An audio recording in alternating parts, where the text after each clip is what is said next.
Ada gak sih hubungannya berpikir, kecerdasan, dan bahasa? Ada kok. Emang ada? Ada dong.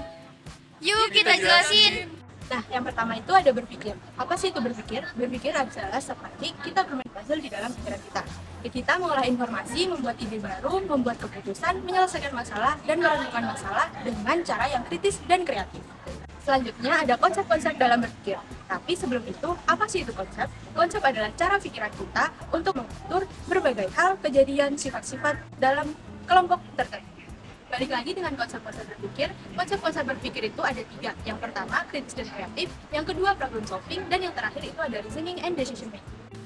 Problem solving ini apa sih? Problem solving adalah proses mental untuk menemukan cara untuk mencapai suatu tujuan di mana tujuan tersebut belum tersedia atau susah untuk didapatkan.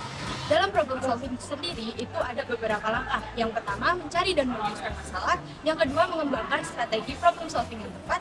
Yang ketiga, evaluasi solusi. Dan yang terakhir itu ada mengkaji ulang dan mendefinisikan ulang solusi dan masalah secara berkala. Dalam problem solving, kita tidak boleh memiliki fixation. Apa sih itu fixation? Fixation adalah keadaan di mana kita menyelesaikan masalah dengan hanya satu solusi dan tidak melihat solusi yang lain.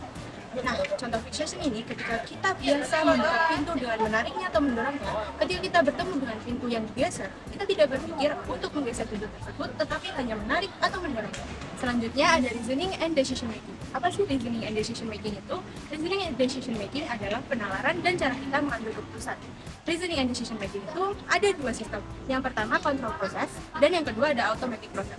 Control process adalah cara kita berpikir dan melakukan tindakan secara sadar.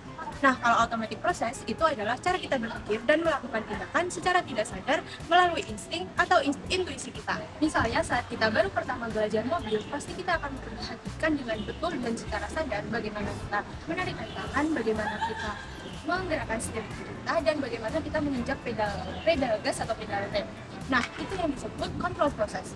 Nah, kalau automatic process itu ketika kita sudah mahir untuk mengendarai mobil, kita tidak perlu untuk memperhatikan itu semua. Insting atau intuisi kita yang bekerja untuk melakukan itu. Nah, selanjutnya ada kecerdasan. Kecerdasan adalah kemampuan untuk melakukan tugas pikiran, menyelesaikan masalah, dan belajar dari pengalaman. 3 kriteria yang harus dipenuhi tes kecerdasan agar tes tersebut dianggap baik. Yang pertama adalah validitas, artinya tes tersebut mengukur apa yang dimaksudkan untuk diukur. Yang kedua adalah reliabilitas, artinya tes mampu menghasilkan skor yang konsisten dan dapat direproduksi. Dan ketiga adalah standardization, yaitu pengembangan prosedur, pelaksanaan, dan penilaian yang seragam. Pada tahun 1994, seorang psikologis, Alfred Binet, mengusulkan konsep mental age, yaitu tingkat pengembangan kemampuan mental seseorang dibanding orang-orang lain. Lalu, 8 tahun setelah itu, William Stern mencetuskan istilah intelligence quotient, juga dikenal sebagai IQ.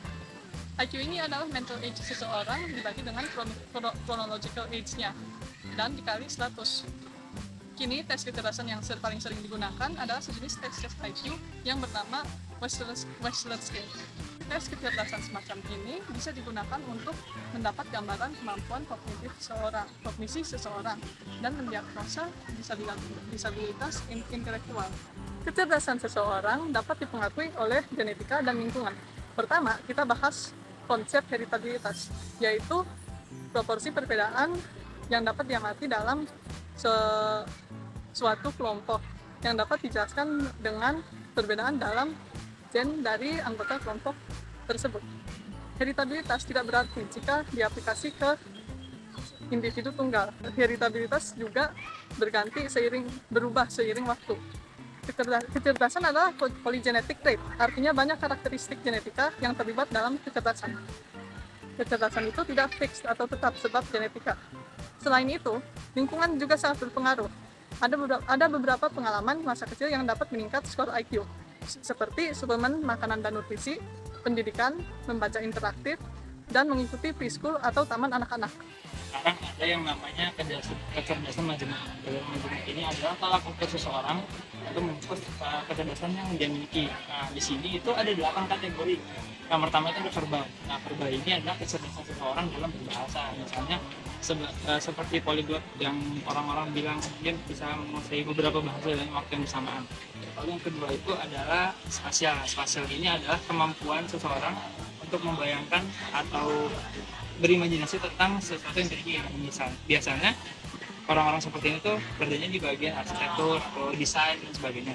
Lalu ada juga body kinestetik. Body kinestetik itu adalah kemampuan seseorang untuk mengendalikan badannya secara 100%. Misalnya seorang dokter yang harus tetap tenang dalam keadaan tertentu, atau misalnya surgeon dan sebagainya. Sekarang ada yang namanya mathematical. Mathematical ini adalah kemampuan seseorang di bidang numerik. Nah, biasanya seperti mathematicians atau fisikawan. Lalu ada yang namanya interpersona. Nah, interpersona ini adalah kemampuan seseorang untuk berkomunikasi dengan orang banyak. Misalnya seperti dia jago bergaul dengan orang lain, atau misalnya dia mudah gampang cari teman dan sebagainya, itu masuk. Lalu yang berikutnya ada intrapersona. Intrapersona ini adalah kemampuan untuk memahami diri sendiri secara penuh. Mungkin contohnya seperti psikolog atau misalnya teologis. Ada naturalis. Naturalis ini ada kemampuan seseorang yang mungkin bisa dibilang suka dan cinta alam gitu. Jadi dia memperhatikan kondisi alam, memperhatikan bagaimana tumbuhan ini hidup dan sebagainya. Lalu yang terakhir ada existential. Nah, existential ini adalah orang yang selalu penasaran tentang segalanya. Mungkin bisa dikaitkan dengan bagian filsafat. Selanjutnya, saya akan menjelaskan bahasa. Bahasa adalah alat untuk berpikir, mengekspresikan diri, dan berkomunikasi. Bahasa mencakup setiap sarana komunikasi dengan mensimpulkan pikiran dan perasaan untuk menyampaikan makna kepada orang lain. Selanjutnya, ada sifat dasar bahasa. Yang pertama ada fonologi, morfologi, sintaks, dan pragmatika. Selanjutnya ada tahap perkembangan bahasa dari usia 6 bulan sampai 12 bulan. Bayi mulai babbling dengan mengeluarkan suara bahasa yang lebih kompleks seperti ba-ba-ba atau da-da-da.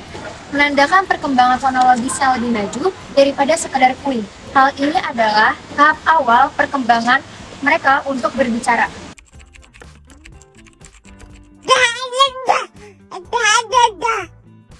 Selanjutnya, usia 12 sampai 18 bulan, anak mulai memahami gestur tubuh untuk berkomunikasi tentang objek. Contohnya, mereka menunjuk ke sesuatu yang mereka inginkan atau mengangkat tangannya untuk diangkat. Selanjutnya, berikut penjelasan perkembangan bahasa. Perkembangan bahasa dipengaruhi oleh beberapa faktor. Yang pertama ada faktor biologis, dan yang kedua ada faktor lingkungan. Faktor biologis yang terjadi karena faktor genetik. Yang kedua ada faktor lingkungan. Lingkungan sangat penting bagi anak-anak untuk belajar berbahasa. Jika anak-anak terbiasa mendengar kosakata yang beragam, maka anak-anak lebih baik kemampuannya dalam mengembangkan bahasanya. Contoh di kehidupan sehari-harinya, jika anak kecil tidak diajari bahasa Inggris, tetapi lingkungannya mengucapkan bahasa Inggris, otomatis anak tersebut akan mengucapkan bahasa Inggris juga. Kemampuan kognitif dan kemampuan berbahasa seseorang itu saling berkaitan. Jadi jika misalnya seseorang itu memiliki kemampuan kognitif yang buruk, maka kemampuan berbahasa juga buruk, begitu pula dengan sebaliknya. Setelah mengetahui ketiga hal tersebut, yaitu berpikir, kecerdasan, dan bahasa, maka dapat disimpulkan bahwa ketiga hal tersebut saling berhubungan. Karena Kecerdasan merupakan suatu kemampuan seseorang untuk melakukan problem solving. Di mana problem solving itu merupakan bagian dari berpikir. Nah, kalau hubungannya dengan bahasa, bahasa itu adalah cara untuk menyampaikan hasil dari berpikir itu sendiri.